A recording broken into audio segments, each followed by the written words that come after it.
Hey, Juventus, welcome back to the All JuveCast. This is episode 124, coming off the 3-0 victory over Dynamo Kiev in the Champions League. And covering this one, I'm very, very happy to have my man Kash join me again. How you doing, man? I'm good, man. Happy to be back. I think this was kind of long time brewing. We've had discussions of like when I'll be back and stuff. So I'm glad to be back. And again, off a victory that I think we all needed, whether it was Champions League, Serie A, whatever it was. I think we needed it. So happy to be Yeah, here. Happy to be back. that's awesome, man. Yeah, you're absolutely right. We did. We needed it. The players needed it. The team needed it. Pirlo needed it. Say what we want about Dinamo, and we'll recap this one. But yeah, it was much needed. We just need to find the consistency and build off, and that's really the biggest question mark surrounding this team so far of Pirlo's. And there's a lot of questions. We'll get to that after we recap the match. But yeah, a lot of it is just around the consistency of this club.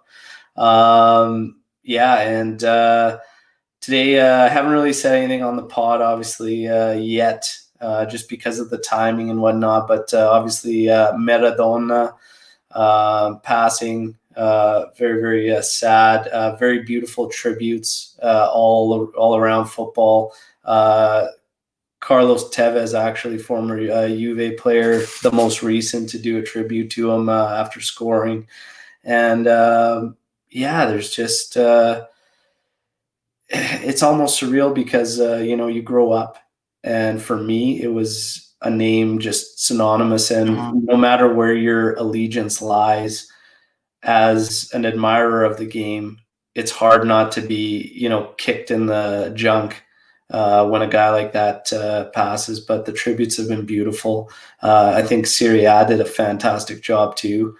I love the minute 10 stoppages and the Yeah. applause. Beautiful, beautiful stuff. Any things you want to touch on with the Maradona passing there, Kat? Yeah. Yeah, for sure. Like you said, Maradona is a legend of the game. When you think back at it, you think back at any players really, and it's Pele comes up, Maradona, Beckenbauer. There are a few players that always come to mind, whether or not I was around during that time or not. And being from Curacao, where I'm from, we have a lot of South American influence over here. So even though I wasn't around or into the game when Maradona was a player, as I grew up, you still had him as kind of like an influence to your game, whether it was his playing style or what he was able to achieve in his career and stuff. He was always someone that was held at the at the top. So hearing about what happened to him obviously was absolutely um, it wasn't the best of feelings. Someone that's so passionate about football, and honestly, like, it was that day itself, and it's upsetting. I went to watch Maradona highlights. Colosimo put out the video of Maradona, and watching that, I was like, wow, like I didn't live during that time, but I was able to watch this video and be like, wow, it's amazing how an individual like this was a blessing to the game in some way, shape, or form. So, I've seen the tributes. I watched. I think it was very shortly after he passed. His daughter was at the game, and Boca had scored, and they ran. They had the jerseys on of his name and everything. They had a tribute, and the daughter was crying her eyes out, and that's it's touching, you know. Mm. And always, a loss in the game of football is very difficult, especially when you're very, very connected to the player or the player and stuff. So I'm sending all my deepest condolences to their family and anyone really that was impacted by this, whether you're a fan, family, friend, whatever it is. Yeah, Loss is never easy. So, absolutely. he's in a good way. So, yeah.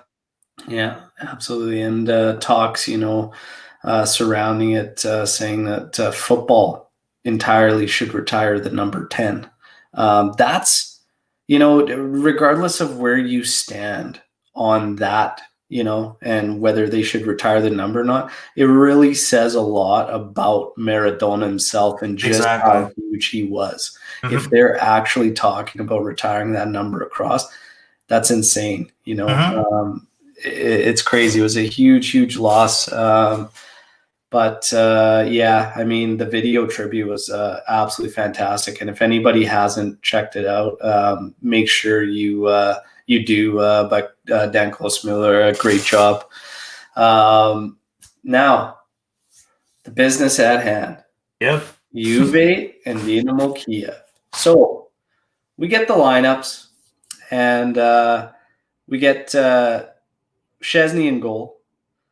And the funny part was a graphic that was showing Bonucci, D'Alexandro, And Demiral right back. Chiesa with Demiral as that right wing back. You got McKennie, Bentancur, Ramsey, Morata, CR7, and all the fuss. Demiral, right wing back, whatnot. We can't, like, these graphics have been wrong with Pirlo all season. And it's one of the things I actually enjoy probably the most about Pirlo's tenure is that you don't know what I've been laughing about it all season because the graphics, one thing, the list, you're trying to work it out in your mind, and it's shown one way on the pregame graphic, and then right in the match, the broadcast feed has it another way, and then you watch him play, and you're like, okay, that's what's happening. It's so funny. It's funny. That was a point when I have a group chat on text with 3 of my family members, and we just during game time is when we talk. And the youngest one, he's 17. He's 17 now, and he literally texted the group. He's like, "Where the hell is Demiral playing? Like, what is happening right now?" Yeah. And I looked at the formation at that point. I was like, yet again, we have another situation where not even the broadcast studios and the pundits and stuff have any idea what Pirlo is playing, and the only way to understand it is to watch the game. And then as the game started playing, we're able to understand. Again, it's an interesting hybrid that he plays. I mean, it's enjoyable to see how it works. Seeing from last year, seeing a guy like Danilo, we're like, now he's so important to us. And I think that's kind of what it's been with it, is that it's definitely unique. It's interesting, but it's so dependent on which guys he has and where they are.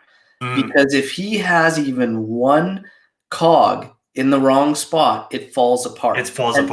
Yeah. And that's the part that's concerning. But we'll get into all that. I just thought that was so funny with the whole Demiral thing. And I put a tweet out because I said,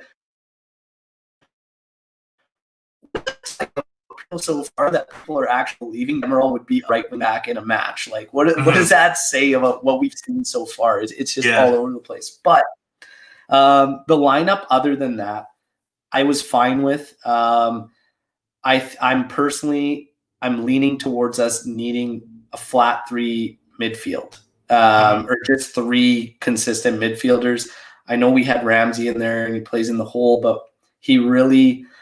the thing with this hybrid setup of Pirlo's is that the transition is from offense to defense and vice versa, defense, offense, whatnot. But what ends up happening is when Ramsey plays that hole and he hits as high up on the line as our forwards, when it comes to defensive duty time, our 2 pivots have been spread out, and good opposition has been able to take advantage of that.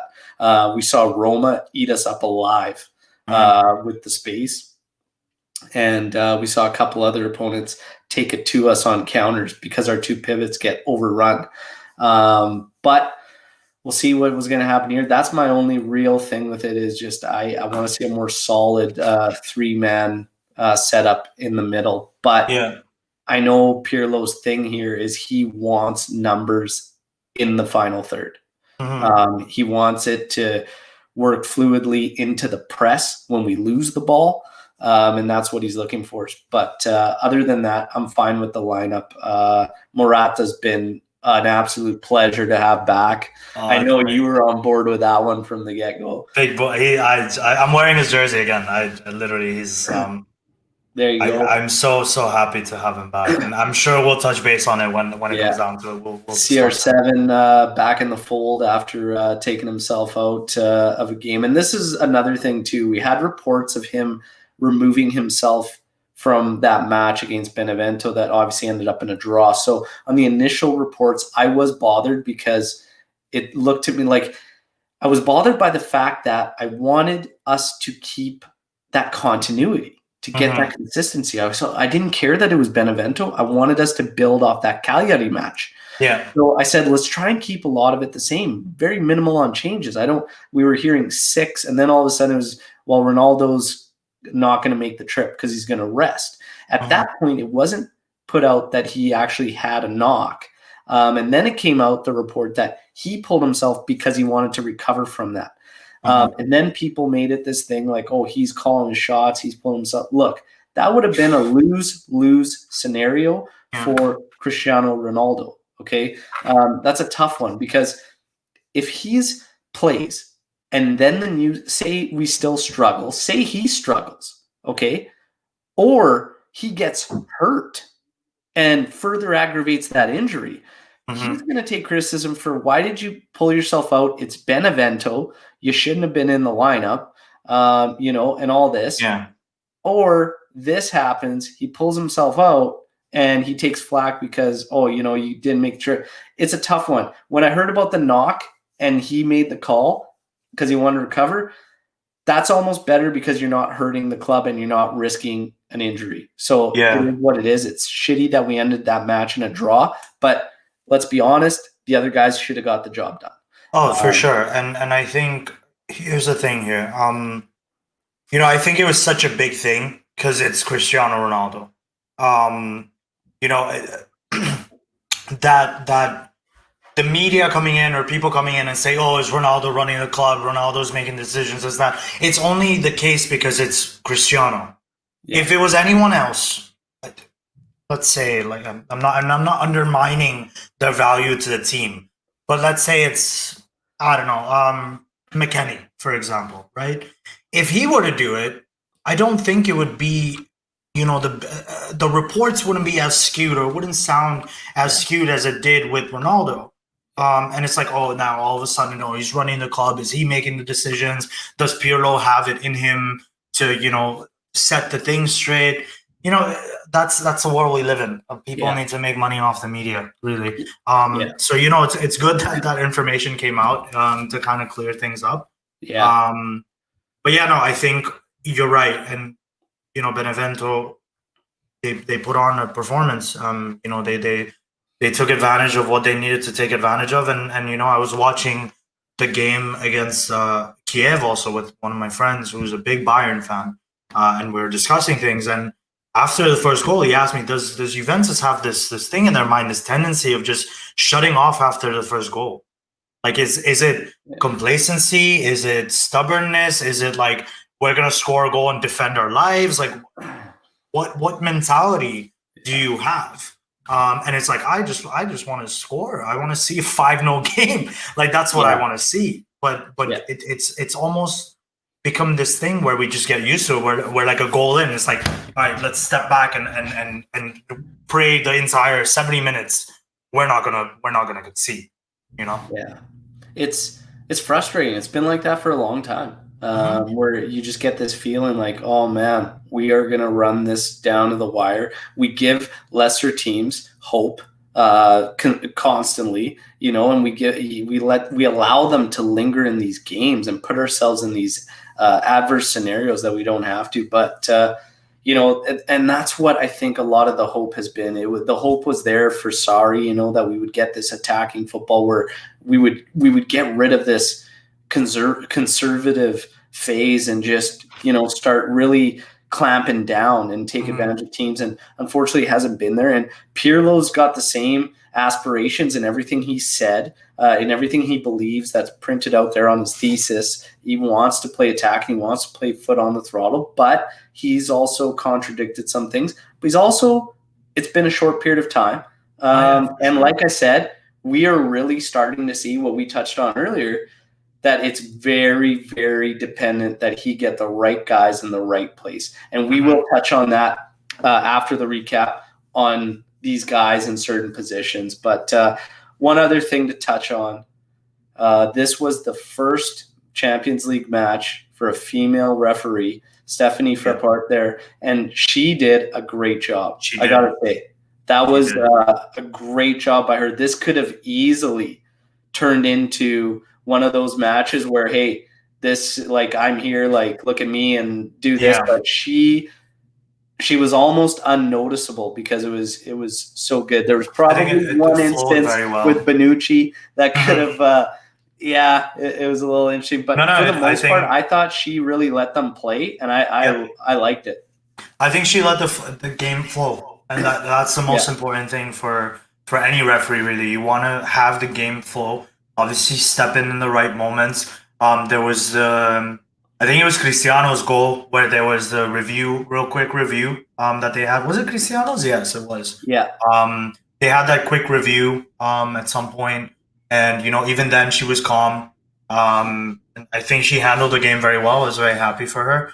Proud to see it happen. Proud that Juventus was able to, be part of this quote unquote history, I guess. Good for her, and I hope to see her and many other females in the game. I think it's a pioneering thing, definitely, especially in we're 2020. It's definitely a nice thing to see. Absolutely. And now, without further ado, we get to the match recap. We got the lineups, got the story in lead up, and let's see what ends up happening. And honestly, pretty positive from the get-go.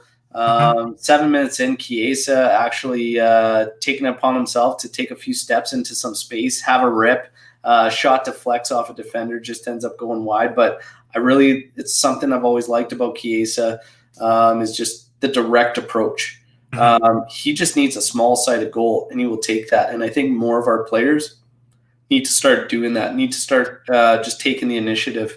9.5 minutes in, a really early yellow card for Bentancur. That's always a worry, especially the way Bentancur's history is with cards. And just, he's that guy. He will take a clumsy one, but that was very, very early, so it was a bit nerve-wracking there.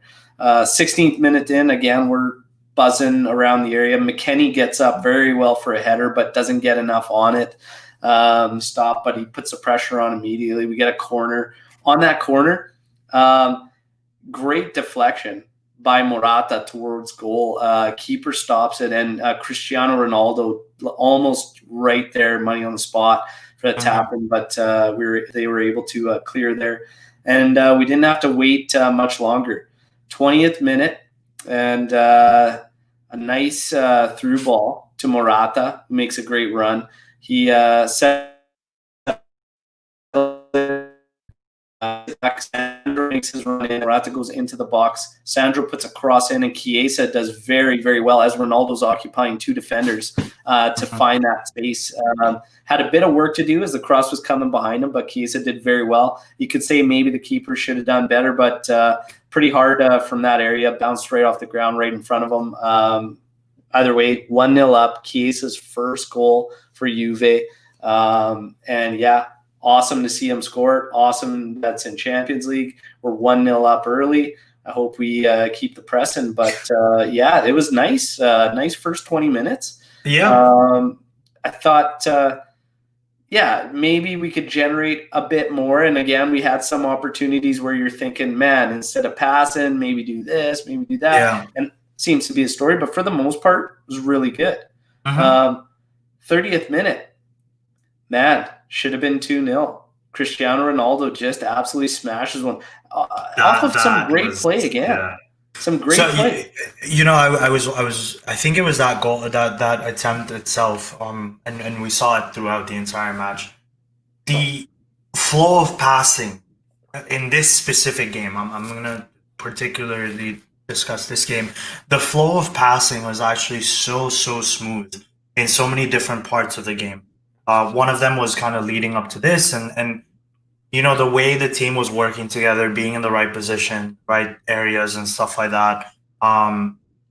It's exciting. It's nice to see that as a fan. It's nice to to kind of see the gears kind of settle in place. And we're talking about this one game. I think we, as Juventini, will see one performance and be like, we're gonna do this the entire season, and then we'll go and draw to a team that's like in relegation.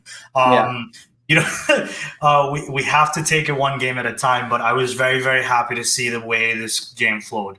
I do want to say though that after that specific moment, I think Kiev kind of stepped up. And it was after that where they stepped up and they had a good, you know, end to the first half, and then, you know, good start to the second half, really. Yeah, well, that's exactly it. On this one, I mean, yeah, great ball movement. Sandro does great. One touches in on his defender, taps it over again, and Ronaldo's running right in. That's a gimme for a guy of his caliber. And honestly, I'd expect it from all our players to finish that opportunity. Smashes it off the bar, and man, that's got to go in. But after that, yeah, we get a little wave of pressure from Kiev. 35th minute, Bonucci gets a little bit lucky. That's a tough one. It's a tough one. From one angle, you could see the Kiev player backing into Bonucci, making it very, very hard for him, whatnot. But he does have arms around him, wrapped around him. And I thought the Kiev player did enough to sell it. But yeah, the ref was having none of it. I was surprised. I thought it was going to get called, to be honest. What did you think? It could have gone both ways, in my opinion. You see, and this is where it comes into play. Like, this is the Champions League versus the Serie A. If that was Serie A, I think it would have gotten called. Because there's a lack of consistency, and it's also just, I feel like it's just become more sensitive in the Serie A. For some reason, there's so many instances where you'll see something happen, and it's just like, and this is not only against Juventus or with Juventus. Like, I just want to make that clear to any non-Juventini watching this. If you were watching this, we don't get favors from the referees when it comes down to penalties and stuff. Like, literally watch highlights of the season and you'll see it happen. There's no favors being done for us. There's so many times where Juventus, rightfully, in my opinion, or anyone else's opinion, is supposed to be winning a penalty and we just don't get it. So if this was Serie A, 100% a penalty. With the situation here, again, I think the referee did a fantastic job, was able to let the game flow. I was happy to see it not be a penalty when it happened. I was like, well, it's a penalty. I was already in my mind. I was like, it's 1-1.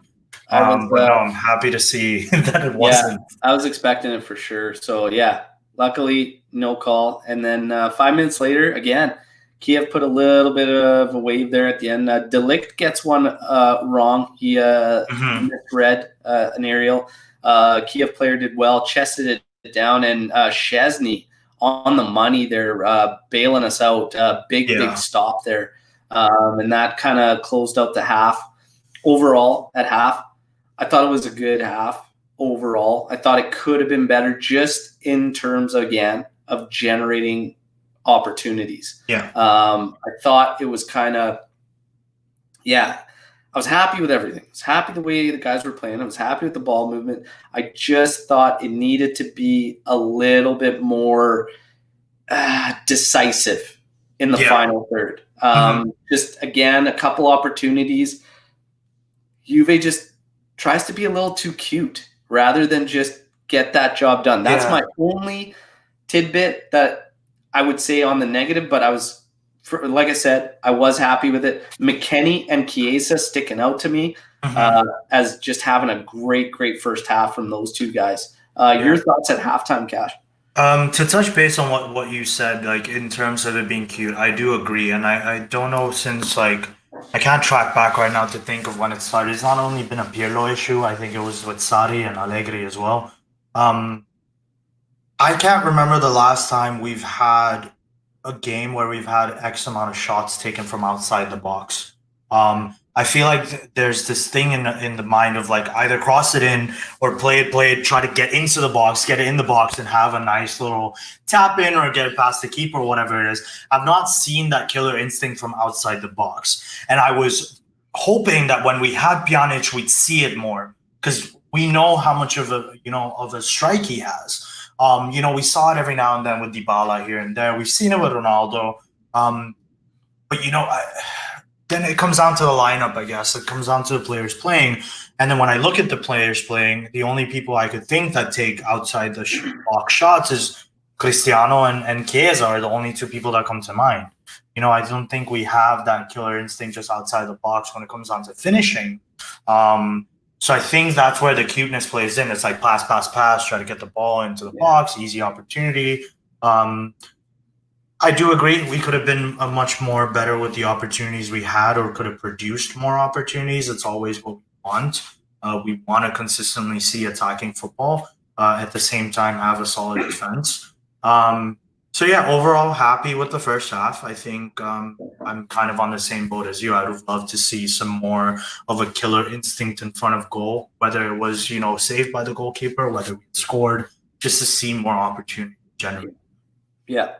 But again, still positive. And those guys, doing a hell of a job, McKennie and Chiesa. McKennie covering so much ground, really allowing the guys to attack, move forward, especially Ramsey, whatnot. But we get second half.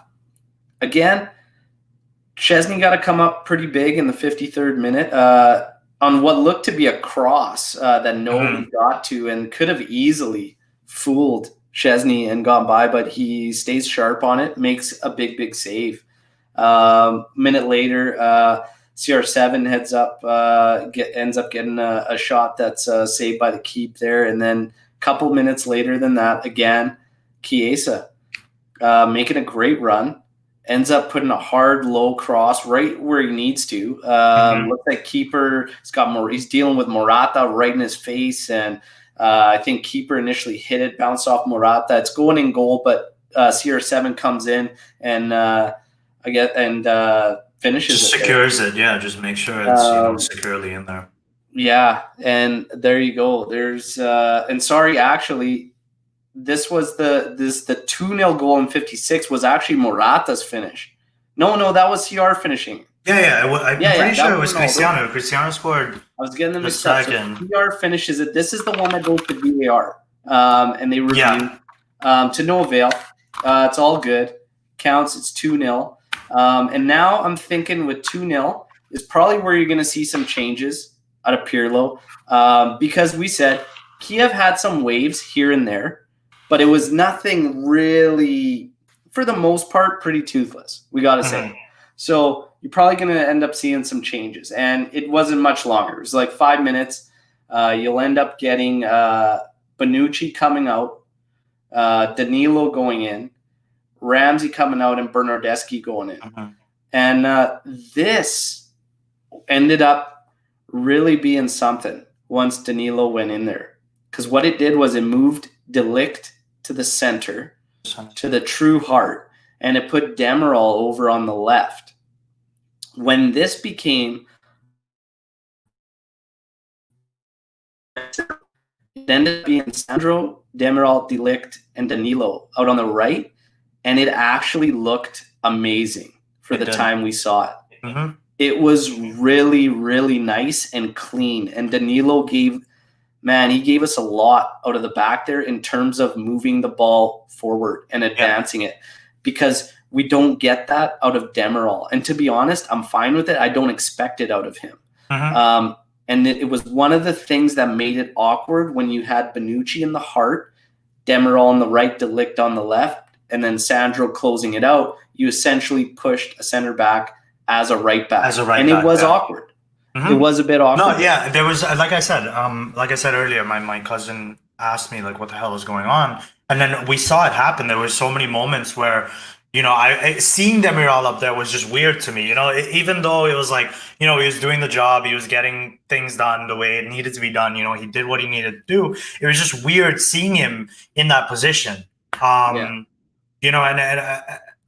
It's interesting the way Pirlo wants to play it. On the attack, it's a 3-man/2-man. On the defense, it becomes 5-man. Like I still can't pinpoint it, and I love tactics. I watch tactics. I used to be an assistant coach and everything like that. I used to love drawing all these things out.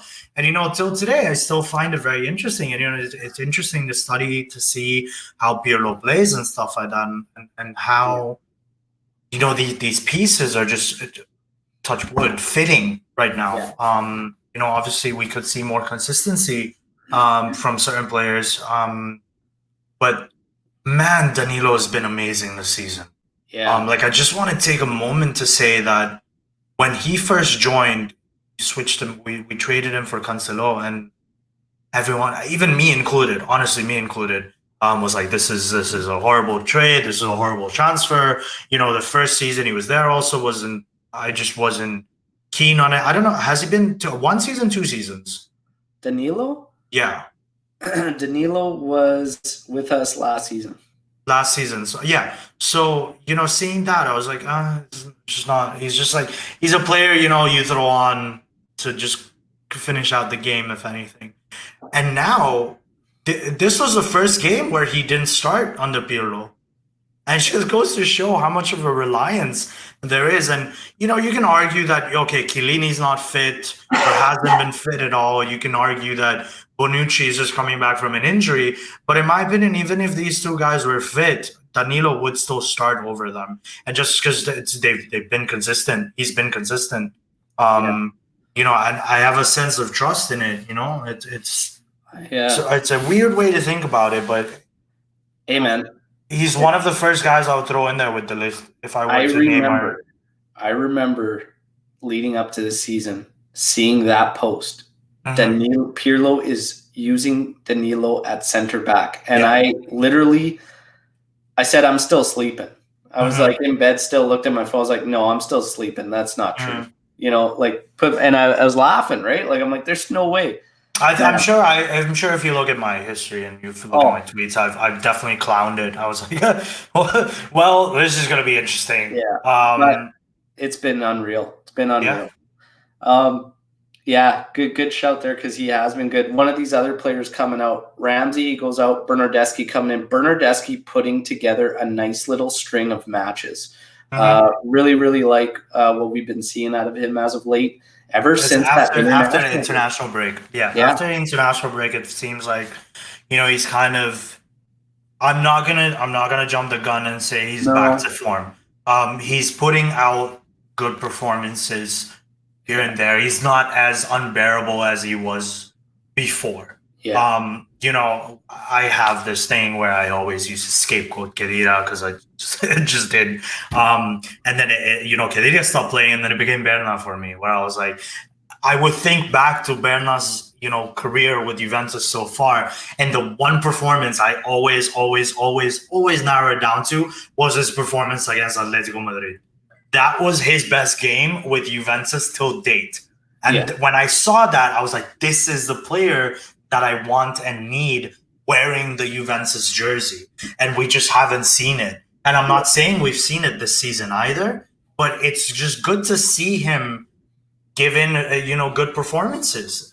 We need it at this point of the season, at this point of our, career, let's say, or this season itself. We need players to put on decent performances or good performances. We need it because no one else is going to sit back for us. We're seeing Milan play well. We're seeing other teams come out and putting up performances. Us winning the 10th in a row, it all comes down to us. And it always has been that. We can never, ever rely on any other team to be, mess up or beat our rival, whatever it is. We need to play our game. Yeah. And for that, we need to have consistency, to have those players. And I'm happy to see Bernardeschi do that. I want him to continue the good streak of performances. I want him to prove me wrong. That's the best feeling I could ever get. Like, hey, this guy proved you wrong. I am the happiest guy if he proves me wrong. That's just it, man. It's like when you criticize players, you get on their back or whatnot. It's not like when they do well, we're like, oh, fuck. That's shitty. It's like, no, awesome, man. Like, prove me wrong. Like, exactly. Yeah, I want to be proven wrong. Yeah, that's the thing. I will shit on you, but I want to be proven wrong. Yeah. Prove me wrong. That's literally it. And I'm just happy to see Berna doing well. That's what happened with Danilo. I'm sure you feel the same. Yeah, I was shit talking it so much, and then he's honestly the best player of the.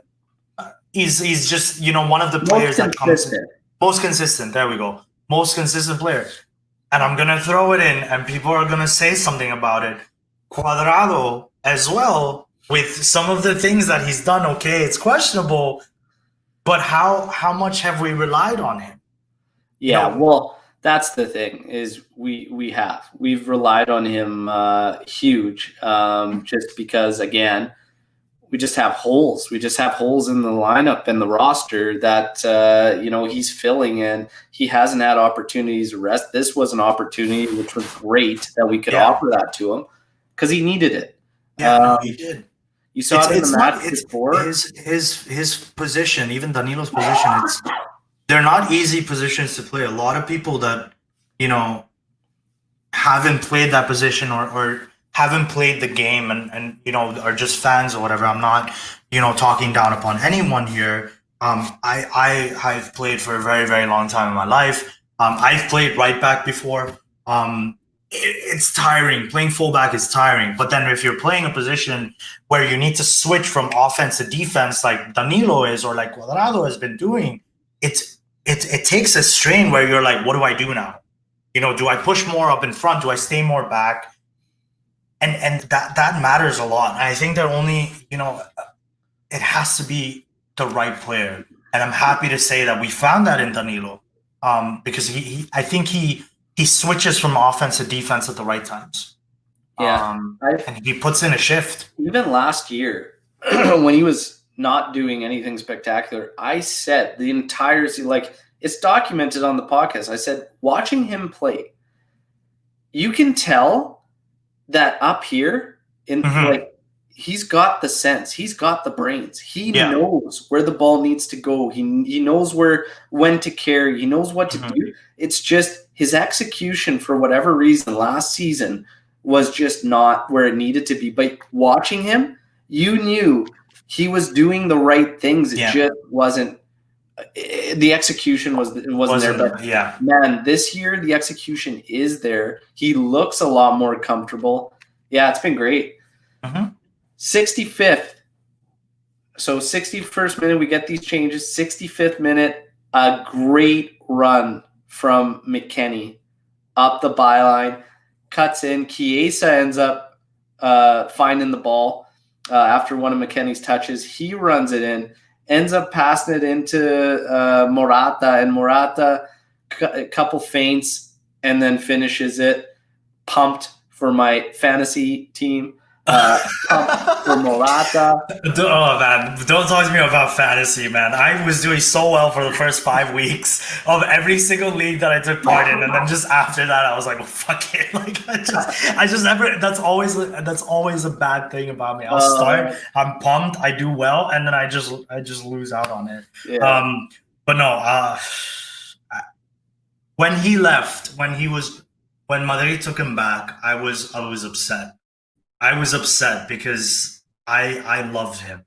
I had a very, very deep attachment to him. I was one of the only ones, I think, on Twitter back then that was defending him, even during his, horror that he didn't have a good season. He had his own things going on and whatnot, girl problems and family problems, whatever it may be. I hated it. I hated to see that, but I still stood behind him, and it broke my heart when he left. And it broke my heart seeing him play against us in that final in Cardiff. It broke my heart seeing him playing with Atletico, and I don't remember if he had scored against us or it was an offside goal, but he still celebrated. I was like, "Fucking asshole! Don't play with my heart like that." And then I people know this about me, where I was like, Morata's coming back. And this year it actually happened. And I was like, I'm dreaming. I'm actually dreaming. It happened out of nowhere. I don't think we were linked to Suarez. We were linked to we were linked to everyone under the Seco. Like we were linked to so many players. And then we got Alvarito, and I was like, my dreams come true. And I honestly speaking, I was not expecting him to be this good. I was not expecting him to have matured this much, and maybe he did when he was at Atletico. At Chelsea, it was a complete shit show. But seeing the player that he is today, and he had an interview out a few weeks ago where he said, when I left Juventus, I was 23, 24 years old. I was still very young. And now I've come back and I've matured as a person in the game, as a mentality, this, that. And you could tell that he knows the right time to play it forward, the right time when to take those shots. His hold-up play has been phenomenal, in my opinion. He's been able to hold up. He's been able to run. Even in this game itself, there were moments where he was running back on defense and he won one or two of those balls. So I'm happy to see him back. People can hate on me as much as they want for it. I don't care. But I am a big Morata advocate. I always will be, and I'm just happy to see him back. I honestly, sometimes everything happens for a reason. Maybe he had to go in order for us to, appreciate what we had and who he was for Juve and whatnot. He was always scoring big goals, but this 100%. Form he's in now, he's never hit at any place. No, he's not. He's not. So that's for sure. Absolutely red hot. He's totally happy. He's a matured player, big time, and he's exactly what we needed. For sure. But it's been fantastic. So he buries, makes it 3-0. We get another change in the 68th minute. We get the big unit, Dragusin. This guy looks like he's out of a Rocky movie. He's 18-year-old Romanian. Yep. Jesus, man. This kid, I can't believe the size of this kid. But he's big. He's a big lad. And I'm all for it. Pumped to see him get some minutes in this one. 75th. Chiesa comes out, Kulusevski comes in, Bentancur leaves with Artur coming in, and we essentially see this one out comfortably. 3-0 victory. Very, very happy. That second half was what I wanted out of the first in terms of generating the opportunities. Yeah. Not only generating them, but kind of involving a lot of players. It died down after that 3-0. I still see Kulusevski, which we're going to touch on in some of these questions now post. I still see him struggling to find his spot. And I also see Ramsey not being utilized as much or the way I feel he can, or at least impacted as much as I think he can. These guys are kind of sticking out, but this one, it was a big win. We needed it. It's 3-0. It's going to come down to the final match against Barcelona. We're going to need a really big performance there to try and take top of the group. Either way, there are no easy routes. The possible opponents is huge. Honestly, I think at this point for Juve, because we still don't know which Juve you're going to get, I would probably be fine as long as we avoid Bayern. Any other club, and I think Juve has a fair shot to make something happen. I think if we get Bayern, I think anybody that gets Bayern is going to be in trouble. Yeah, is going to be in trouble. But Bayern Munich is a whole they're loaded. They play a great team game, and they have the ability, which we don't have at the moment, which is the plug and play ability. These guys can go to the bench, and it's next guy up, and it works as just a well-oiled machine, no matter who's out there. And that's a scary part about Bayern, and that's what I want for Juve. Can we get there? Absolutely. It's up to Pirlo. It's up to the guys. You mentioned it's consistency on players. It's a lot of things that have to come into effect. Man of the match and your lowest rating. We're not going to go through player ratings on the entire team. Just who you have for man of the match and who is your lowest rating. Man of the match for me is a toss-up between Chiesa and McKennie. And the reason why I have the two of them up there for me is Chiesa. So Chiesa, obviously, if you look at the scoreline, he's there. He has an assist. I'm pretty sure he did. If not, he was, instrumental in the build-up of the goals. I think he This was one of the best matches of Chiesa in a Juve jersey. So, that's a plug there. But McKennie is a player that he's a hard worker. Like, he puts in the work. And I think he's more of like a silent hero, where, you don't see him much, scoring on the scoreline or assists and everything like that. But he's just, he's playing the game the way he needs to be playing it. And now a lot of people will say, why are you giving him a man of the match for doing the job that he's supposed to be doing? And I'm giving him the man of the match kind of thing, or that push, is because I don't necessarily see it as much from other players that we have right now. And I think McKennie has done a very good job at making the position his own, whether it's up top or more defensive.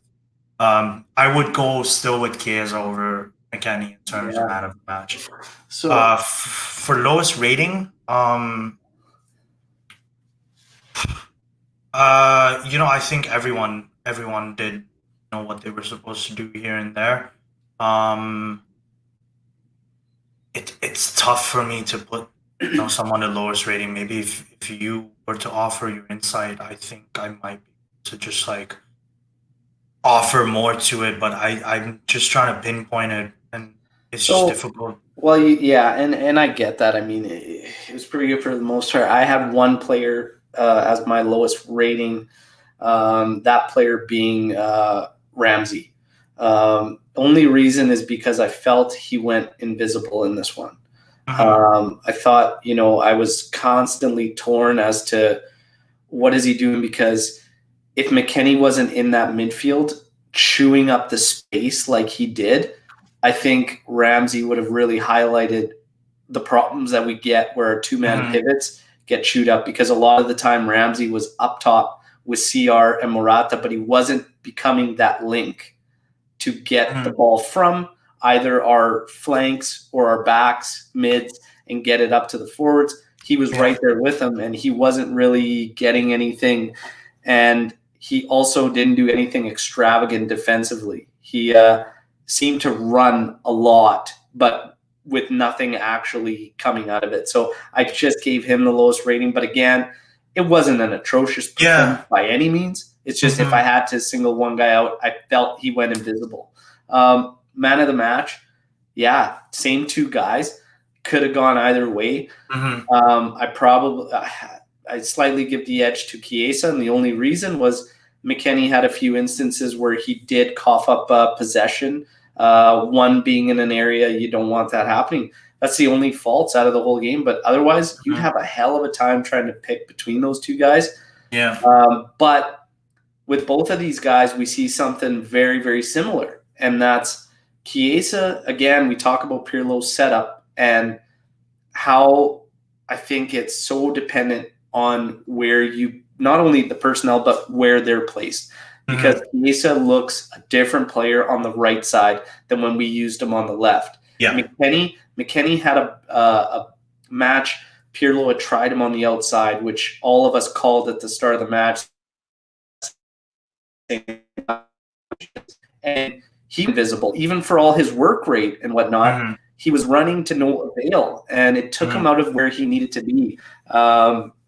So once Pirlo, and I'm sure Pirlo's seeing all this, he's not blind. He's going to see all this and make these adjustments. He already is, and it's going the right way. But I think I give the edge to Chiesa, and my lowest, if I had to pick, ends up going to Ramsey.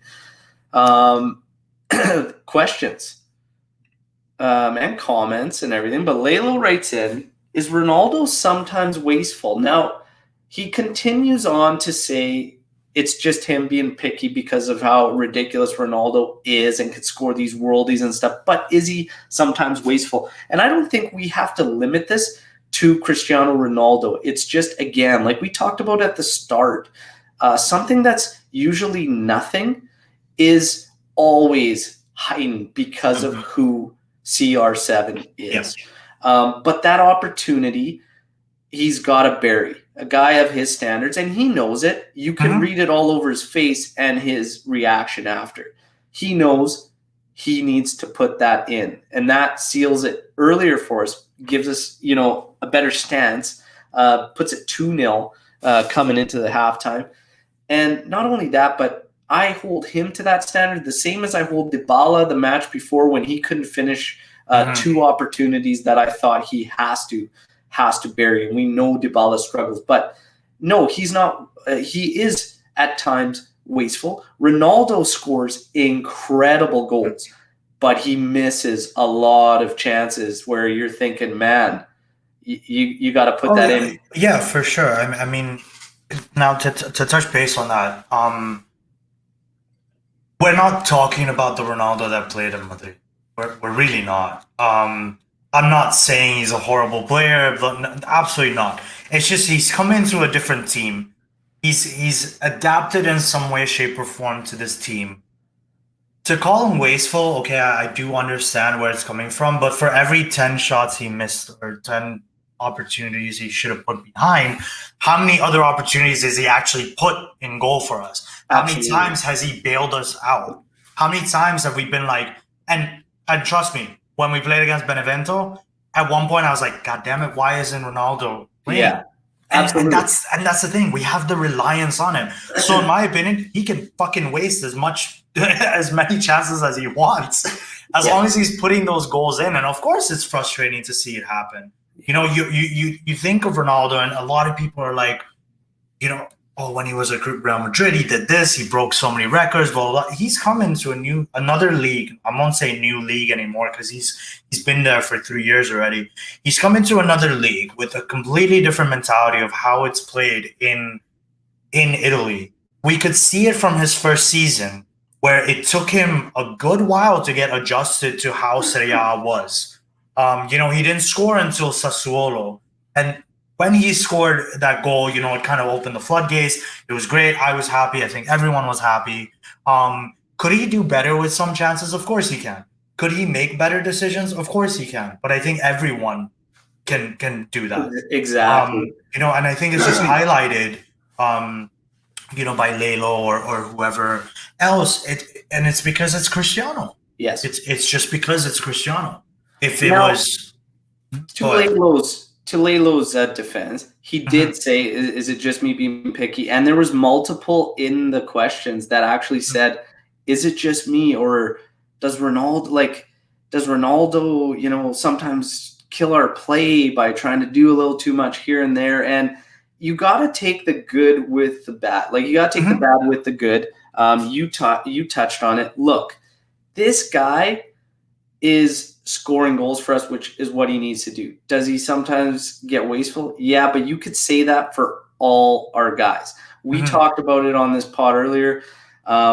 We try to be too cute at times. It's one of the teams we're kind of fearing in Champions League, which is Bayern. They don't do. They get everyone involved. They make those right plays. They make those right reads. They're decisive, right? We are still trying to get those wheels fully going. This was a victory where we didn't go through the gears. We didn't really have to. And Cristiano Ronaldo, he didn't look 100% himself to me in this one. You saw a couple opportunities where he took his guy on, had a couple shots, and they were very weak shots, and you could read it all over his face. He looked a little bit off. He probably does have something that's nagging him, which is what kept him out of the Benevento game. I'm not sure if it's still bugging him. I would have to assume, judging by the performance, that he did look a little bit off to me. But yeah, I mean, you got to take the bad with the good. This guy scores ridiculous goals for us. Goals players have no business scoring. So at times when he gets a little bit wasteful here and there, or he makes the right calls, but how many of all of our forwards do that? Yeah, so to touch base on that as well, if you watch Ronaldo off the ball, you will realize there are a lot of times where he's trying to direct traffic for the players, and it could literally just be, and I've seen this before happen to us, like me, physically playing the game, where we train one way in training, we implement things in training and a mentality in training, we go into the game and we're not doing any of it. And that could literally be it, where Ronaldo is so geared into the way of playing where he's trying to make, plays happen. And there's so many times where he'll get the ball and he slows the game down. He does, and it happens. I've seen it before, and I get frustrated about it. But it could also literally be because he's slowing the game down because the guys are not in the right place. Yeah. There's no pass for him to make. He knows his body. He knows what to underestimate and what to overestimate and stuff. I did see his comment. I did see Lelo's tweet, and I think pickiness, yes, but at the same time, you expect big things from Ronaldo, and that's just because it's his name. It just comes with it. It's Cristiano. He's built. You know what I mean? Mm-hmm. Like he's allowed us to want that level all the time because of who he is. So it's tough. But yeah, there were a couple instances he was running at defenders. We had numbers. Yeah, he could have probably slid the ball over. But again, as a team, we are not always making those right calls. And I see that across the board as a team. No, you touch base on it. You were talking about Flicksman in Bayern. If you literally watch them, I've watched them before. It's like poetry in motion sometimes. Yeah. The way the players are moving. Yes, of course, you've got speedsters on this team. You've got like Gnabry, you've got Sané, you've got the Davies, you've got some of the fastest players in the game. But the way they play, it is like poetry in motion. It's enjoyable to watch. Everybody knows where one another's going to be. Exactly. It's like everyone knows where they need to be. Oh, we're going front. Oh, we need to cut back. There is going to be someone there for you to give that ball back to. And I think we have to get there. We will get there, hopefully, with consistency and everything like that. And, it kind of pushes on to some of the questions that you and I spoke about. I'm sure we'll speak about more. But yeah, wasteful, yes, but it kind of comes with the job that he's in or the role that he's in. But we're okay with it. Yo, you want to waste 10 chances, go for it. You score 20 goals in turn, I don't mind. Exactly. Just kind of like Morata, the Spanish Inzaghi with all the offsides. I'll take it because he's still banging them in. Yep. There you go. Now, this was interesting because I've seen the tune change a bit in Juventini. Now that we've got 9 straight, we're falling behind in the table a bit here. As Milan, we just keep waiting for them to drop points here. They're doing very well. But it's interesting because now lineups, we start talking like, hey, no, we're through to the knockouts Champions League. Let's get our players in for Benevento. We got to chase this 10 straight. And it's so funny to see because now that priority in the 10th for all the times we're wanting Champions League glory. No, it's Pirlo's first year. What are we doing? We got to get that 10th straight Scudetto. And it's interesting to see the priority kind of change. But I want to know, just as a Juventino, how bad is that 10th straight Scudetto? And do you want them focused more on that and kind of, let's take our shot at champs? Like, I want the team to be focused on everything. I think that's the mentality that, we should have, that has been instilled into our minds as, Juventini. I've said it before and I'll say it again. It was imprinted in our shirt. It's one of our famous quotes. Winning is not the vincere è l'unica cosa che conta. That's the only thing that matters. Winning is the only thing that matters. And that's what I want to see this Juventus do. I want to see any Juventus do this. So if we have the opportunity at the Champions League, we need to take it. We have the opportunity to get the number 10. Take it. Coppa Italia, we take it. I'm not an individual that likes to settle. Like, I don't want to see Juventus settle for, okay, we're settling for, don't get me wrong, 10 in a row is amazing. Like, that is a feat. But when you have 3 different opportunities or 3 different competitions to play, you don't waste opportunities in those competitions. Is it a priority to me? Yes. I'm not going to say I pick this over this because that's not the mentality I have. I'm going to say every single front is important, because if we're talking about 10 years ago when we were in our shit era, we would just pray to get to 3rd or 4th place at the top. And now when we have the opportunity to win everything, we shouldn't be settling. We are a team. Juventus is a team that, I always think about this when Gary Neville had that interview and they were like, oh, Juventus qualified, or he asked, Juventus qualified. The guy was like, yes, and he made a face. Yeah. That's the type of Juventus I want, Well, That's the type of thing you want. Now for me, it's like, oh, Bayern Munich qualified. Fuck. Yeah. That's the mentality that's the mentality that I think we need to have, or that's the fear we need to strike into people. Is it a high priority? Yes. Both of them is a high priority to me personally. That's my way of seeing it. Yeah. Now, if we go to realistically, Pirlo, new coach, we're trying to find we're trying to get our bearings under us here with him. Is that 10 straight? How do you see it in terms of percentage? How confident are you? How confident am I? Yeah, how confident are you in this team on a scale of 1 to 10 that we can get this 10 straight back? I see this team being able to do it. I'm a straight up say 10. Because I see this team being able to do it. We have the players to do it, to get the number. If we're talking about Serie A specifically, we have the players to do it. We're getting into gear and everything like that. Yes, there is a reliance on certain players, in my opinion. Ronaldo, we rely on him. De Ligt, in my opinion, he could not have come back at a better time because he is the number one name in defense. Danilo coming back, we somewhat rely on him. I see it. I see that we are able to do it. We are able to do it. I don't see a reason why we're not able to do it, but we need to play our game.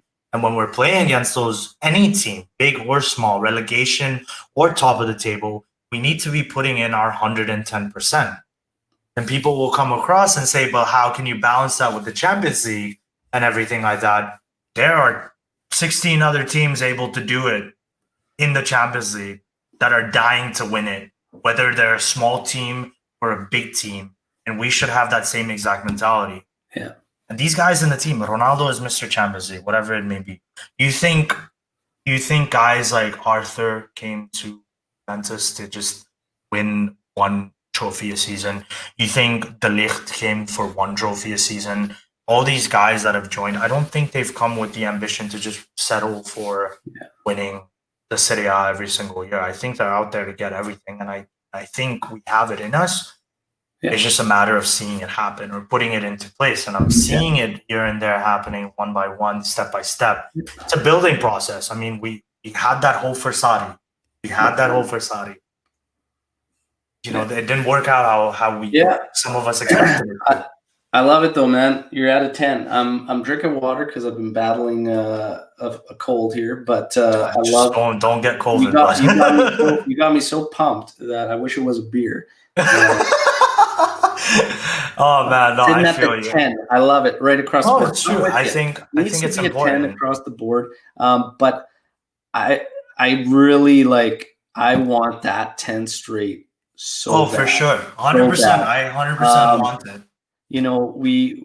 I think one of the things that's come up too recently is how much hate, for whatever reason, even from Juventini, that guys like Buffon, Chiellini are getting, and it kind of drives me nuts, especially when you think about the sacrifice Buffon made in 2006.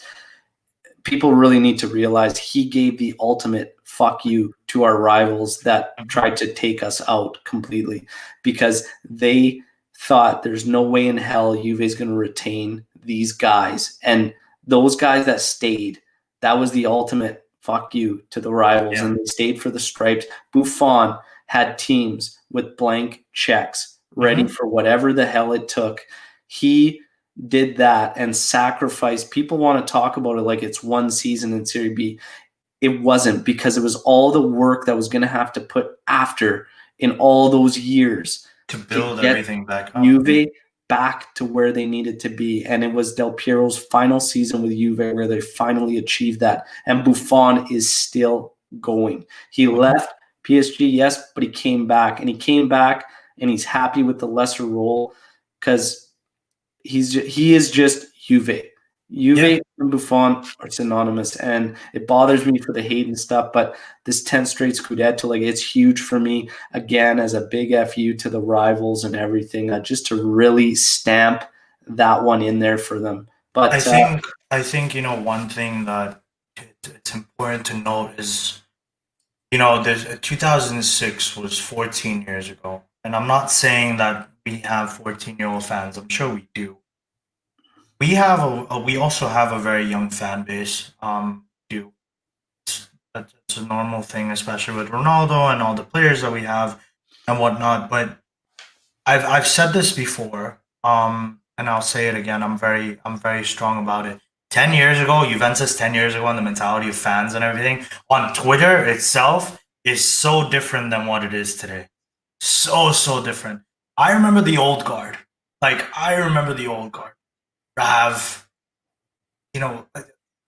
there's so many people that come to mind. That's just like that was like we were together in that, and I remember that. I was so attached to like Twitter because that's where I was able to find people that were like, this is what we went through, and we all went through it together, even if we're all from different parts of the world.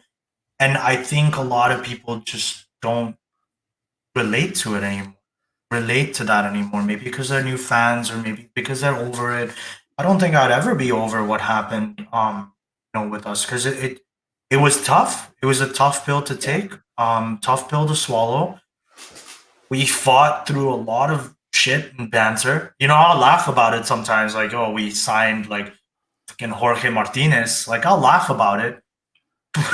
But it was a tough time period for us, to see, losing to Fulham 4-0. I'll never forget that title, Juve unable to master Bate, like, just things like that. And now, where we are today, and that's why, like, even if it is, this particular group of fans, still, it's the same as any other player. If you're going to say things like that, do the time to take do the research and find out, because when you find out that story about 06 and Buffon out of all of them, really incredible that he stayed back. So to hear this shit about him now is like, it's painful, and it hurts you because you lived through it. You saw that, you know it. You know that this guy, man, we as Juventus are indebted to him. We are. We're indebted to him huge. So it's just things like that. But moving on, because we have so many questions. We're going to start getting through some of these. Rome's Juventino writes in, who has had the biggest impact, Chiesa or Kulusevski? So Chiesa. For me, Chiesa. And the only reason is because what we touched on earlier, I personally don't think Kulusevski has found. I don't think Pirlo has found the exact set position for him. And it's tough because Kulusevski came to us out of a 4-3-3 system where he could play. He was playing as one of the Metsalas in the middle or as a right winger. And any spot we put him in, it's an alteration of that. He hasn't really truly been in one of those positions, and he won't be.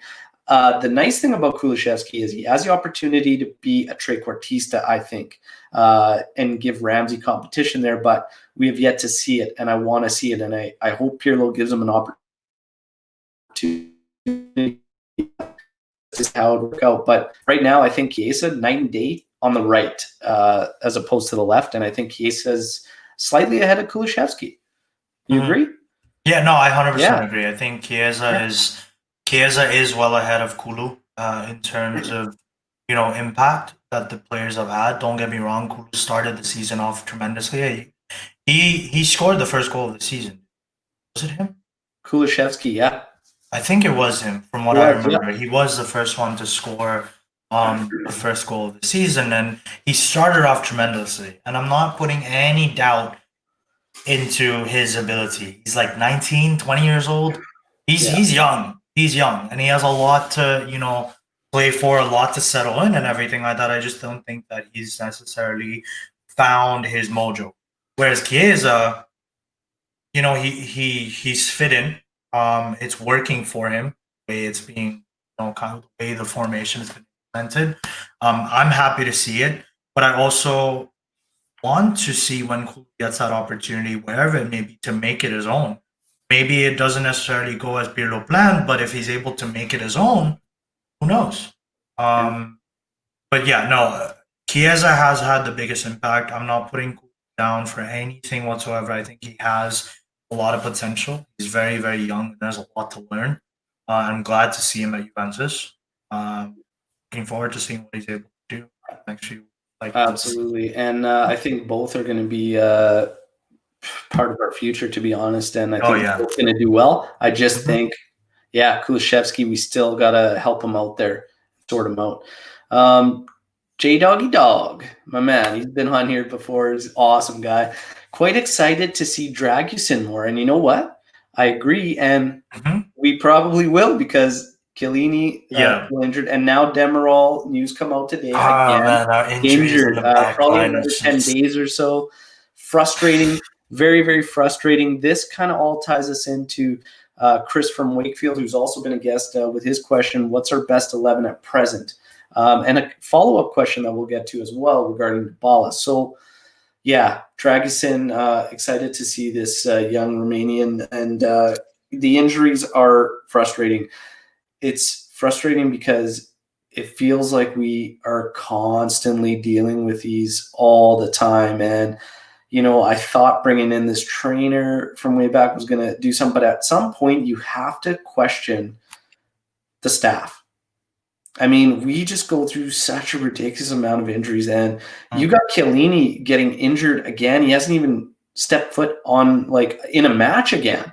So it's like, you're getting injured in your recovery process now. So you really have to question the staff at this point, and just the amount of injuries we get. And I don't know. I think they have to start looking at the regimen or whatnot, but it's extremely frustrating.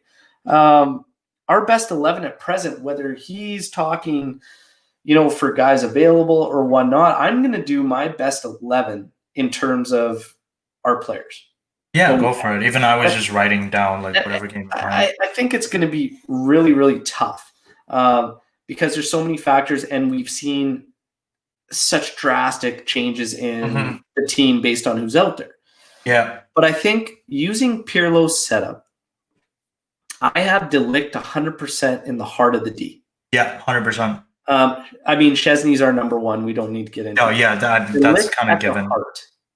I have, and it's so tough, but if he's fit, man, honestly, it's hard to not put Chiellini on the left side there. I'm really torn between he and Demiral. Okay. To be honest, what I saw this past match, I have to put Danilo on the right side of De Ligt. 100%. Yeah, those are the two.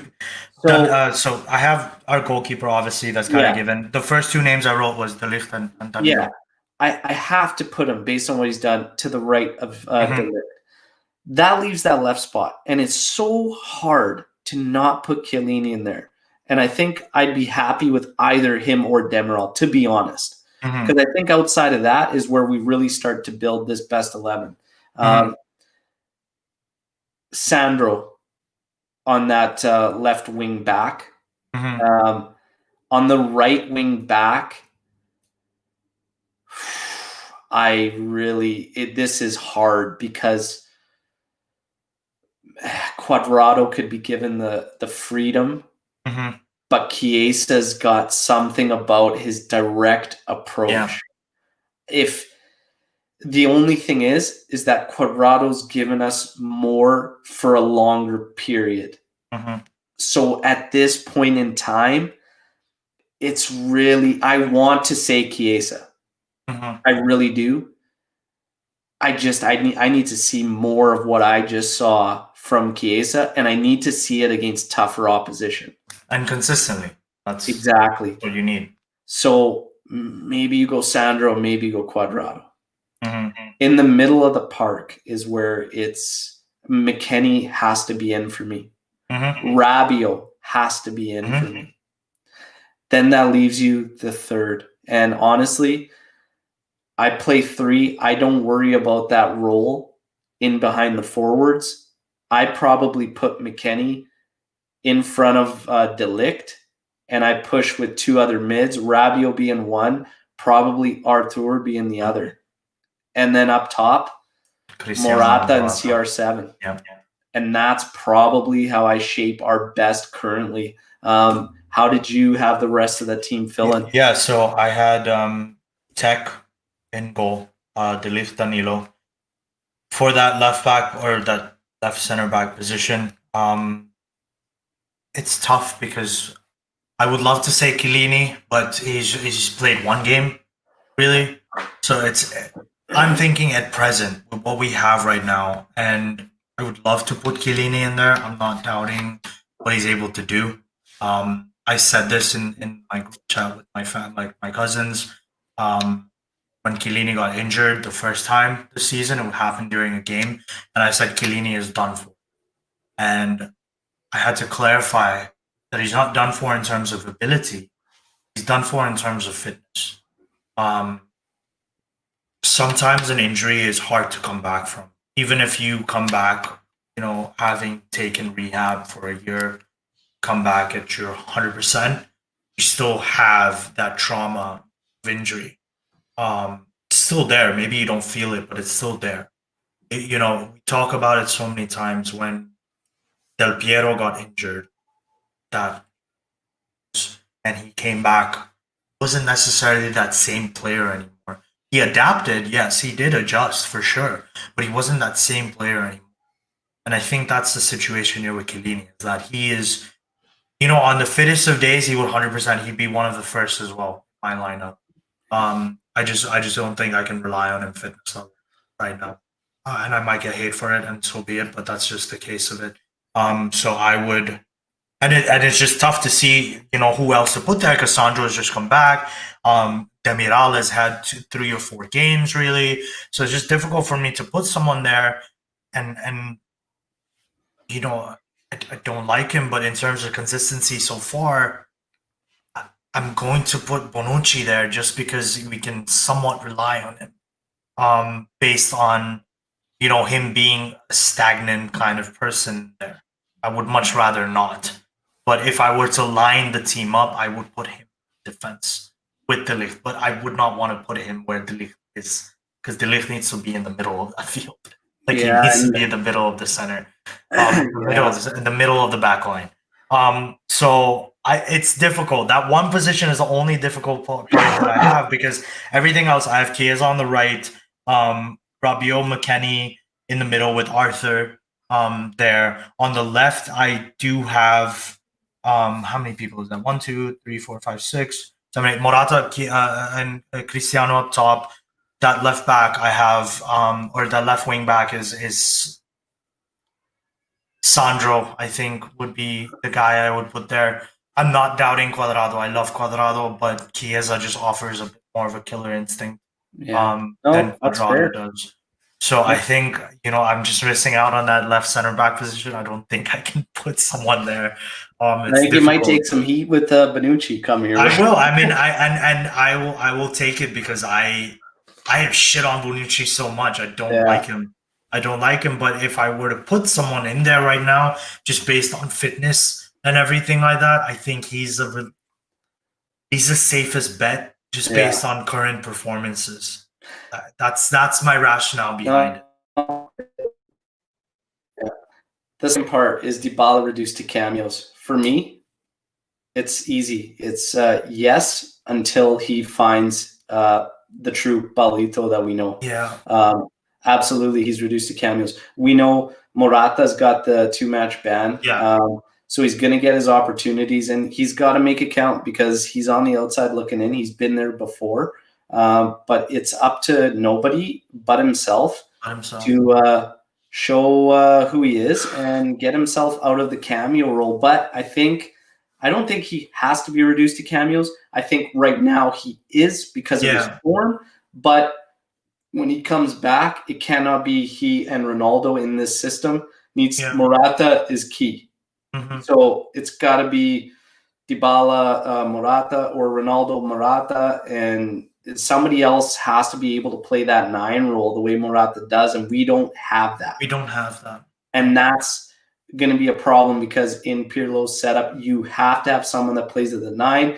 Ronaldo and Dybala don't play it in that manner, and there's too much drifting, and it doesn't work. Morata is key. We need another 9 in behind. A young guy could be young guy, whatever, but nobody plays it that way.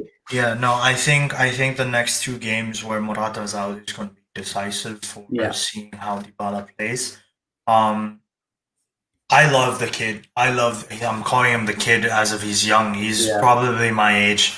I love Dybala. I love him. I want to see him do well. It pains me to see him in the form that he's in right now.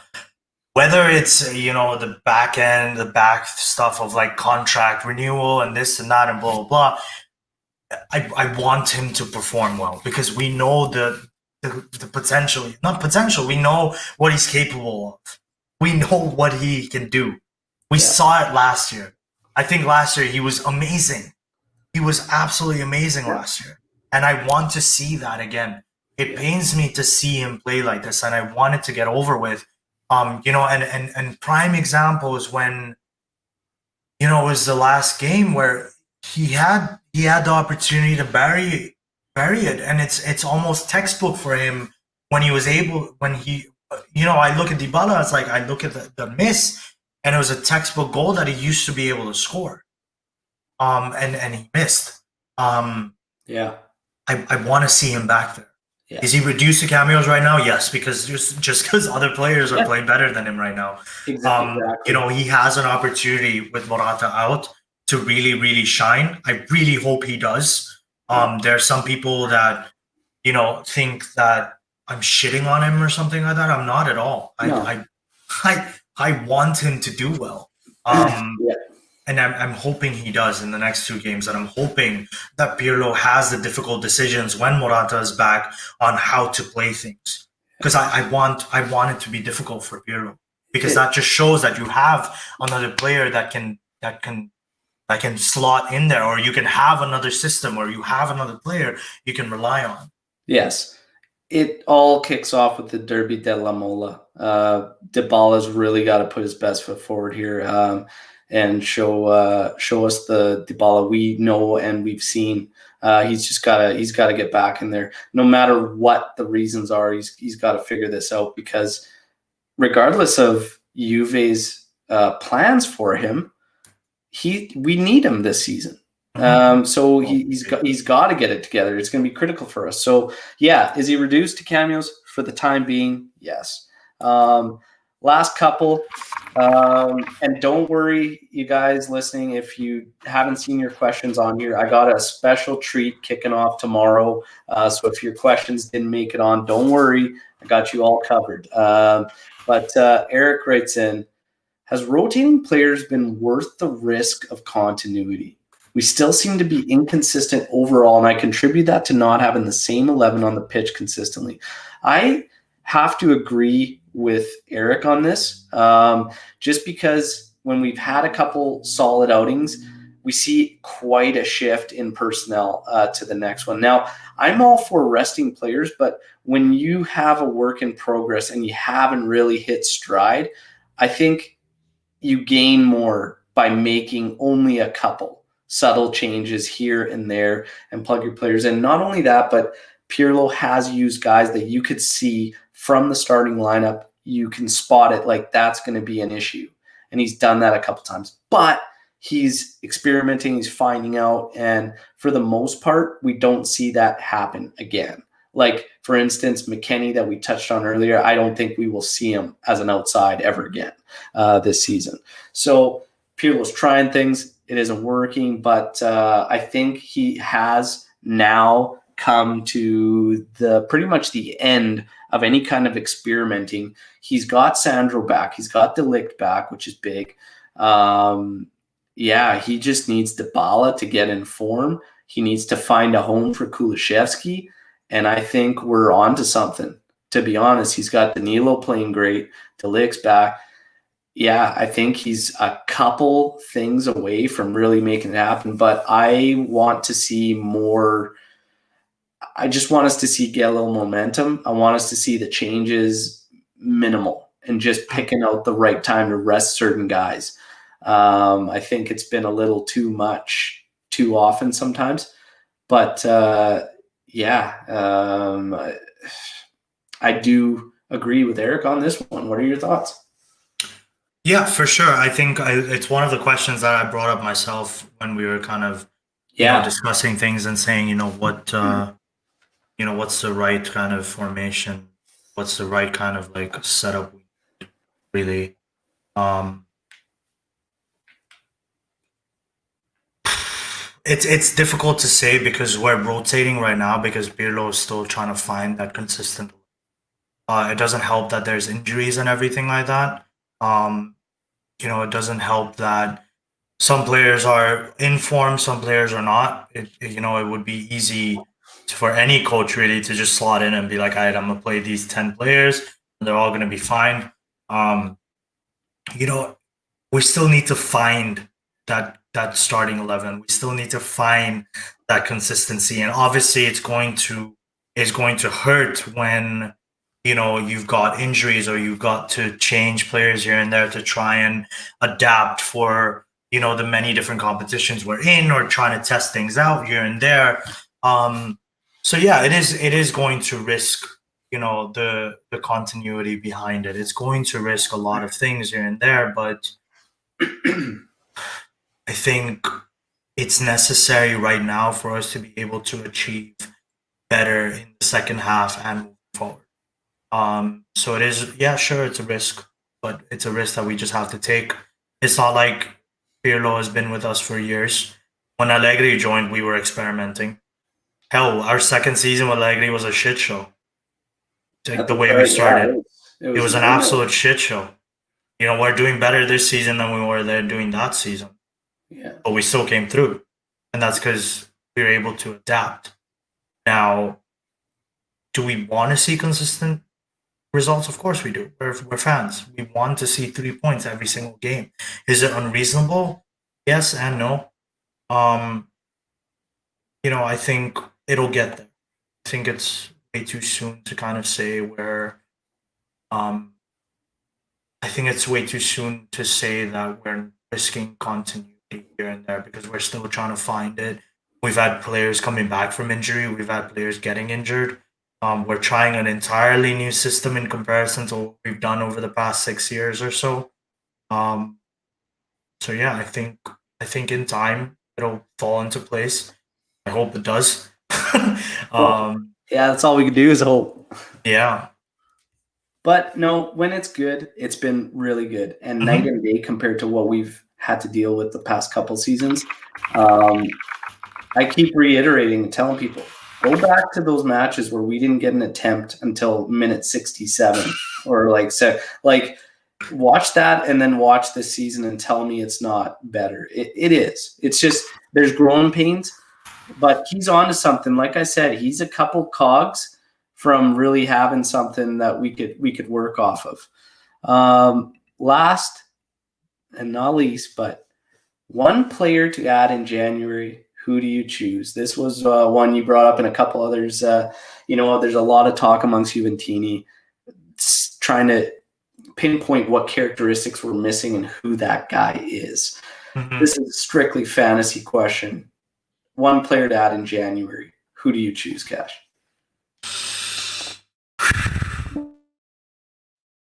Um, I'm having a think right now. I think we need to find consistency in the midfield. I think it's very important for us to have that. I think a better link to our forwards, and I'm going to butcher his name because I can't say it properly. But Aurora Hassan. Alar. Alar. I think he's an individual that I would to see at Juventus. Yeah. And I would hope solve some of the issues we're having between midfield and forwards, the linkage. I think Yeah. that's ideal. So, man, yeah, I think when I look at this team, I and this is a reason I want to see Kulusevski as maybe trying that Ramsey role, because I could see him being a driving force, a driving player out of that mid, because we need that. We need that link. There's just that one step where you want that. You need that cutting edge there, and we get the guys that go laterally or just can't take a guy on or just don't do that. Awar is a great show. And honestly, maybe earlier in the year I would have said we need a right back, but Danilo has been great, and Cuadrado has been able to cover that spot. We don't have coverage for him, but now all of a sudden we do, because Chiesa has shown what he can do. He just needs to do it consistently. I think it is out of the midfield, the characteristics of being able to drive the ball out of there. A lot of people still want to shout Locatelli. Locatelli's a great player, but I don't think those long stretch passes or over the top passes are going to be as effective as somebody that can win a 1v1 just outside the area and then slot it to CR or Morata, or make that penetrating run in the box and have a little more effect. Ramsey, when he's great, is great, but we haven't seen that enough as tenure at Juve.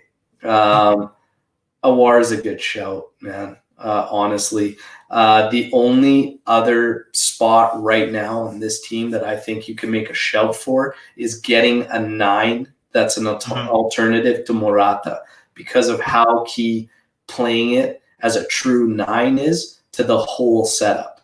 So with the number 9 being said, who do you think you would want to pick to add in January as a number 9, if you were to pick someone? Well, the other number 9 specifically. People are giving shouts at center back with the injuries. Chiellini, you can't bank on him anymore. Damerol now is this like an underlying issue because of that major issue that he had? Major injury? Is this going to be something that keeps happening? We sent Rugani away to Rennes. He's injured too, by the way. He's injured too. So I saw that. He's still a Juventino, I guess. Yeah. How's Deshig? Oh man, I miss him. So a center back could be a shout too, but I think one player to add for me is, again, somebody with some cutting edge to add into that midfield. Rabiot, as great as he is, he's solid box to box, but it's that final decisive cutting edge in the final third that none of our guys seem to have out of the middle. And it's the one thing that I think truly unlocks Morata, Ronaldo, even Dybala, and would keep him the fuck up the pitch. Yeah, I'm with you, man. I think that's the one. And man, Kash, it's been an absolute pleasure. Always this was an absolute banger. We touched on so much. Always a pleasure. Glad we can make it happen. Oh, definitely, for sure. And I'm going to be kicking something off next month, and it's going to be a panel. It's going to be 4 of us, and we're going to do a monthly recap. And if you want to take part in that, I'd love to have you on with my man 100%. Lewis and my man Antonio in Scotland. So yeah, for sure. Well, we're going to make that happen. Everybody look forward to the monthly recaps. Kash, I know you want to touch on one thing with the whole Pirlo thing, going from Sarri to Pirlo. This will be our kind of closing moment on this pod. Go for it, man.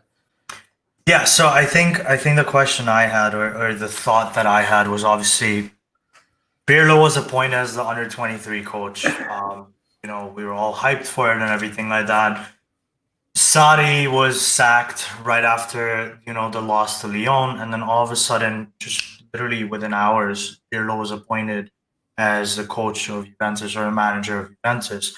Now, the question that, I still have till today, was his appointment a well thought out one? Was it a strategic one, or was it just he was available and he was just there? And when we think about it, and you brought it up earlier, is that Pep is not leaving City. Pochettino wanted a lot of money. we had just paid out Allegri's, contract and everything like that. We still had the pay of Sari because we were sacking him, so we had to pay that contract out. So there are a few things here and there, obviously, that were burdensome on us financially. We had to build the team, we had to do certain things here and there. We had made signings.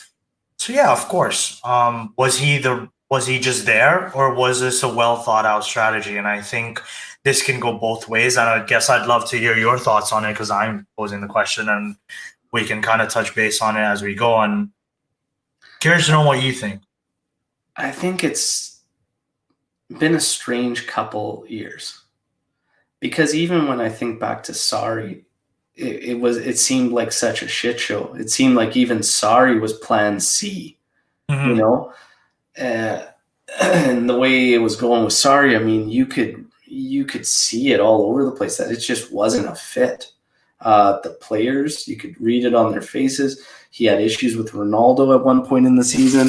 The struggles on the pitch. And to hear his interviews and just saying these players can't figure out what I'm trying to do. Well, that's your job. Mm-hmm. Hearing shit like that was so depressing as a fan. Mm-hmm. It's like, Jesus Christ, man, you're supposed to be the leader at the helm here and you can't figure it out. Like, you're telling me, like, okay, man, give me the job. I'll go there. I'll try. Yeah. Like, you sound like you've given up. It was frustrating, right? The whole Pirlo thing was interesting because, he gets the U23 job. He still had to interview, though, for the head coach position. Mm-hmm. So,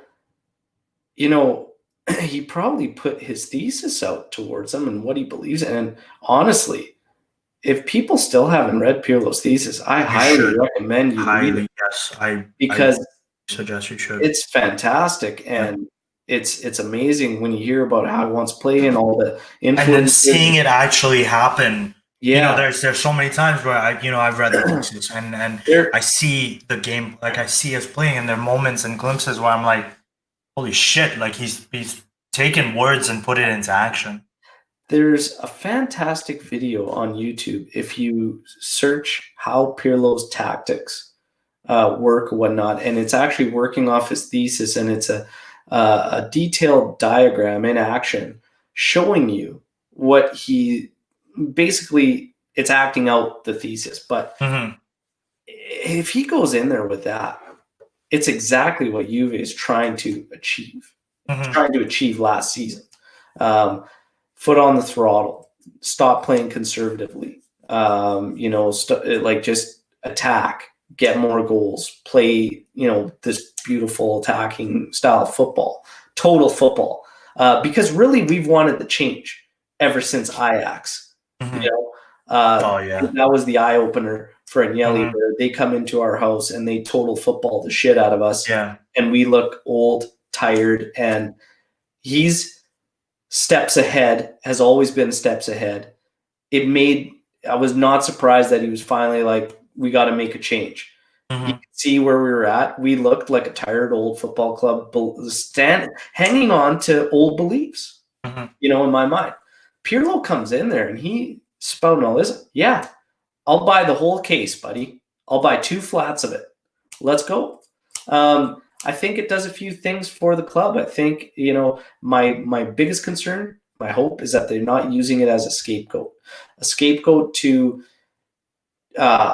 cover up the bad business that they have done contractually over the past several years, and not scapegoating him, right? I'm hoping that they truly believe in what he wants to do. And this has made sense because penalties we're going to face from Allegri and then Saudi. They believe in his ideology of what he wants to achieve and everything. But I really, really hope it's not to eliminate the expectations they created from signing Ronaldo and all this, and realizing that they had kind of took one giant step towards this goal, but a lot of steps backwards in their business around it. I really, really hope that wasn't the main thing, but you have all these things at play, and you have COVID at play too, and the loss of revenue and all that. To get Pirlo in at 1.8, fuck, it makes sense for a lot of reasons. It really does. No, I think to touch base on what you said, I think if Pep and stuff were available, I think they would have been to go for. They would have been like, okay, we're going to splurge on Pep. But I also think that there was that reliance on having that old Italian mentality of like, okay, he's an Italian coach, an Italian manager. He was very connected to Juventus. He said it before that he was very connected to Juventus as a club. He was happy to come back, in comparison to the other clubs that he served. And I think that, if I would hope that he was convincing with his thesis and stuff like that, and he was actually put to the test by management or when making the decision on who to hire. I don't want him to be a scapegoat. I love Pirlo. I want to see him do well. And even if he was, someone that kind of was just there and they hired him, I hope he proves wrong. Because I know there are Juventus fans, old and new, that are doubting, and hope that he proves them. Because that's the best thing to do. You prove your results and prove your feats on the field, which you need to do.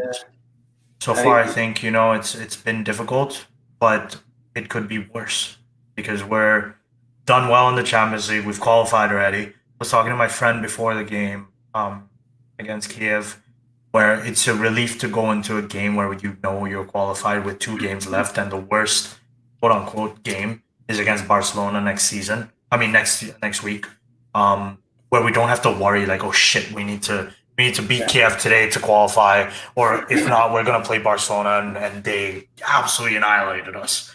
So no, it's good. I think we're doing well. We could be doing better, as could any other team right now. And I hope when I revisit on this podcast in months from now, we're able to say, well, Pirlo's done well. Well, and he's done well. I agree. I think the thing with Pep is I would have loved Pep at one time. I was really hyped about it if it was an opportunity that one summer, a couple summers ago. But honestly, I would. I love taking a chance on Juve legends. And I think one of the things is we somehow have this disconnect with the club for a bit where the players don't seem to realize how much it matters to wear that shirt and that kit. And these Juve legends should be the ones bringing that. Igor Tudor, part of Pirlo's staff, should be able to bring that. So I love that. And, I still also hope one day, he always says great things. Maybe Didier Deschamps one day, can come back after he's done with the France national team, because that guy's got unfinished business with us. If people don't know, like, he brought us back, and he took off for the national team, and he's got unfinished business, and he's still got nothing but high praise. And the guy bled and sweat for the stripes, man, and he's one of us. Things like that. But we're all rooting for Pirlo. It'll be interesting when we do our monthly recap. For sure. Looking at just another month of Pirlo and the progress made. But Kash, again, banger of an episode. Always is with you. Fantastic stuff. Thank you, everybody, for sending all the questions. Like I said, the ones that didn't make it, don't worry. I got you covered. Stay tuned. Starting tomorrow. And, we'll talk after the Derby della Mola this weekend. And, Paulito, get your shooting boots right. Get it together. Because you're killing me, man. You're killing me. But thanks again, Kash. Thanks, everybody, for tuning in. Talk after this weekend. As always, Forza Juve, Fino alla fine.